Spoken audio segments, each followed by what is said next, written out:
Hey everyone, welcome to my Unholy Deathknight guide for the Reanimated Shambler. Now, there's two things I just want to get out of the way. I'm just going to be talking about the Reanimated Shambler / Night Fae build here. I'm not going to be telling you your stat priority or enchants or anything like that, so just be aware of that. We're just going to be talking about our conduits, our talents, our spells, and our legendaries, and just talking about Shambler in general and how to play this build and what makes it good and why it is good. And the second thing I do want to say is most of the high-level Unholy Deathknights on things like Raider.io or Warcraft logs are playing Necrolord, so just be aware of that. If this video does help you out, please leave a like and subscribe. I'm going to be making a bunch of Unholy Deathknight content and some other MMO / WoW content over the next few weeks. So if you do enjoy this video, leave a like, hit that subscribe button, and let's get right into it. The Reanimated Shambler build plays around us using Reanimated Shambler, obviously the legendary power, but also playing as a Night Fae and using the Unity power. So what Unity is going to do is it's going to change our Death and Decay or Defile into Death's Due, which is this blue spell. And when we Scourge Strike enemies that are standing in this, we get a stacking strength buff up to 4 stacks that will give us 20% extra strength. And this cooldown is only 20 seconds, so you can keep this 20% strength buff up for most of the dungeon. So the reason it is 20% strength is because Unity empowers it, so the strength gained from Death's Due is increased by 3% and it lasts for 2 seconds longer. And also, while we're standing within our Death's Due, our runic power generation is increased by 20%. That second part, honestly, this legendary would be great even without that second part, but that's why we're running this. It's an empowered build around Death's Due, Defile, Death and Decay, whatever you want to call it.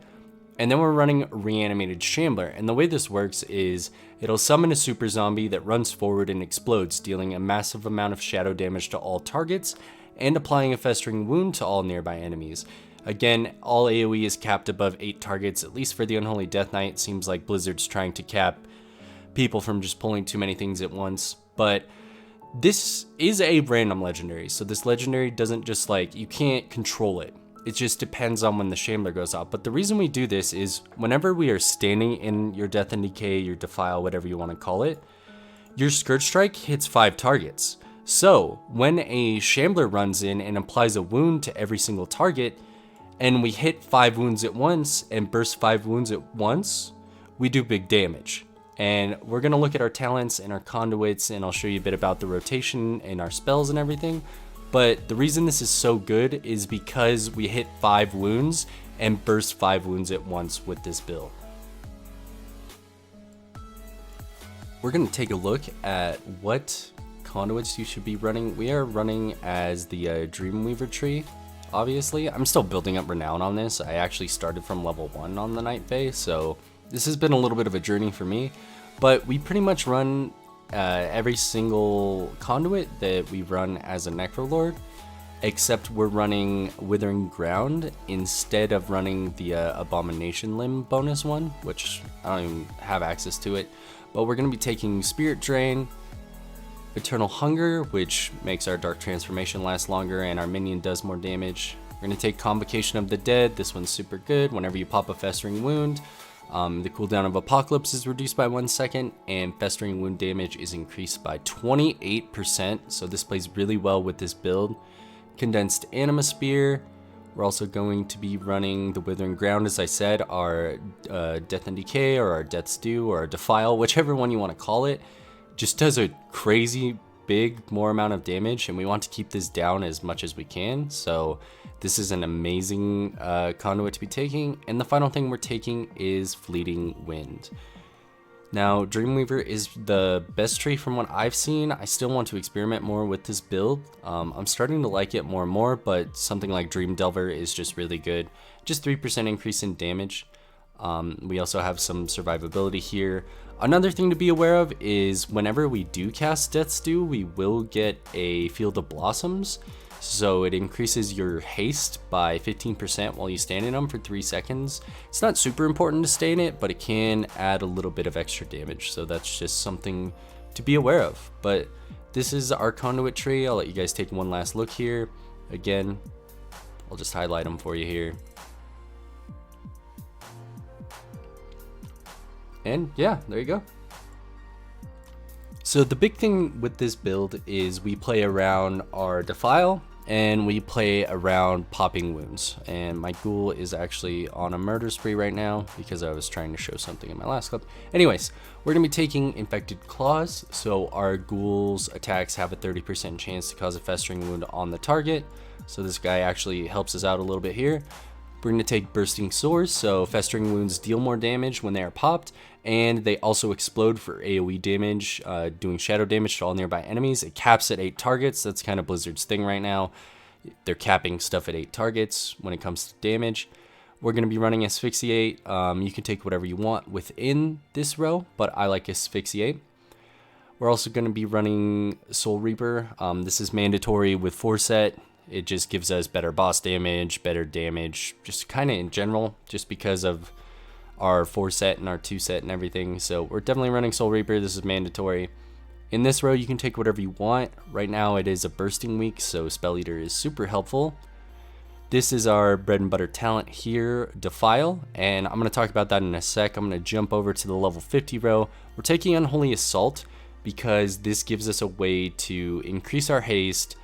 I run with people who always do so I pretty much have Unholy Assault up for every single pull, depending on and just depending on cooldowns. But you should have this up almost every single pull. It's a pretty small cooldown if you're doing higher keys, and it also puts 4 festering wounds on the target. So I'll show you guys why this is super good. But let's go back to Defile. So the way that this works is we have Death and Decay, the baseline Deathknight spell. When we are Night Fae, it turns into Death's Due, and then by taking Defile, it turns into Defile, but it still does the Death's Due effect. So what you want to do here, or what you need to understand here, is that Defile grows in size. It does more damage the longer enemies are in it. It reduces the damage enemies deal to you, and it also increases your strength. So what we want to do, and in that buff, you only get it when you Scourge Strike while you're in your Defile. So I just want to show you guys that real quick. We have my Defile right here. If you guys want to read the tooltip, I'll put it up on the screen here in a second for you again. But what you want to do is you want to, let's see here, you want to drop your Death's Due, right? Make sure it's hitting as many targets as possible. And then whenever you Scourge Strike, you're going to get the buff here in the top right of my screen. You can see Death's Due. So your goal is to keep this up as much as possible. We have the 20% increased strength, and that is the most important part of this build. And since it's only a 20-second cooldown, it's pretty easy to maintain. So I could just do it again right here. There you go, 20% increased strength. So you should be using this as often as possible. If you're getting relics in Mythic Plus 10s and above, you can pretty much have this down all the time, constantly. And it just plays really well with Shambler, and yeah, it's just super fun. And a lot of people get confused by it, and I think that's probably my favorite part about Death's Due is people are like, what the hell is the blue shit on the floor, and should I be running for my life? So, you know, it's always great when the Maghar Orc with just weapons on comes to destroy your audio, but I have the audio on because I want you guys to be able to hear when Shambler goes off. I pretty much only know when a Shambler goes off when it comes to audio. That's just how I play. You can hear it go off, so you should get familiar with the sound that Shambler makes. So I want to show you a pull here and what you're going to do when you want to pretty much pop all your cooldowns and just go ham on an AoE pull. So we're going to go in and we're going to cast Outbreak, 2 Festering Strikes, cast Apocalypse, cast Dark Transformation, cast Defile, and then I'm going to Unholy Assault and spam my Scourge Strike and my Epidemic. So let's just, it's going to be a little slow here. I'll show you guys. So we'll Outbreak, 2 Festering Strikes, I'm going to cast Apocalypse, I'm going to cast this, I'm going to drop Defile, Unholy Assault, spam on these Scourge Strikes. Gonna get a couple Epidemics in here so I don't ruin a power cap. And you can see that just by popping my cooldowns, I did almost 20k DPS there. That was a Shambler. You could also hear the Shambler go off there. And then I almost have a Defile up again, and you're just pretty much playing around keeping this Defile up. So you will actually have to reapply your disease here. on these pulls, so that's just something to be aware of too. Is if you're doing longer pulls, you will have to reapply your disease. And then you just pretty much can sit here all day and do your rotation. And then Apocalypse is already almost back up because I've been bursting so many wounds. And then again, if the targets were low, you would also be casting or trying to snipe some Soul Reapers here and there. But since I can't really, it'd take me forever to get them to execute range, I can't necessarily show that. But Soul Reaper becomes a priority when targets are low. I'm still getting better at using Soul Reaper. It doesn't light up like a Warrior's Execute, so you just have to be very smart and aware of when to start casting it on targets. There you have it. That's Reanimated Shambler build. I really enjoy this build. The more and more I play it, the more like intricate it becomes, and I know it's a niche build, and I know that most of the high-end Unholy Deathknights in Mythic Plus right now are running, they're running the Necrolord build, but I really think this build, if I mess with it and perfect it a little bit here, I could definitely see myself just monster smashing at least plus 20s, which I might actually try to do on my Unholy DK. So I'm actually like really excited because I looked at Raider.io last night, and I'm actually like the 6,000th ranked Unholy Deathknight in the world. And like on my realm, I'm like 150, in the US, I'm like 2,000th or something. So I think it'd be kind of fun to see how high I could push myself up on the Mythic Plus rankings as an Unholy DK, so that's something we might get into here. I am going to be releasing a video of me doing getting KSM. I'm going to try my best to make it good, a little entertaining. I've gotten some audio of like me and my friends shooting the shit, but we'll see. Anyways, if you guys enjoyed this video, I will be releasing more content here and there. I hope you guys enjoy it. We're going to cover a couple other classes, and yeah, subscribe, hit the like button, hit the noti bell, I guess. Yeah, hope this helped. I'll see you guys for the next one.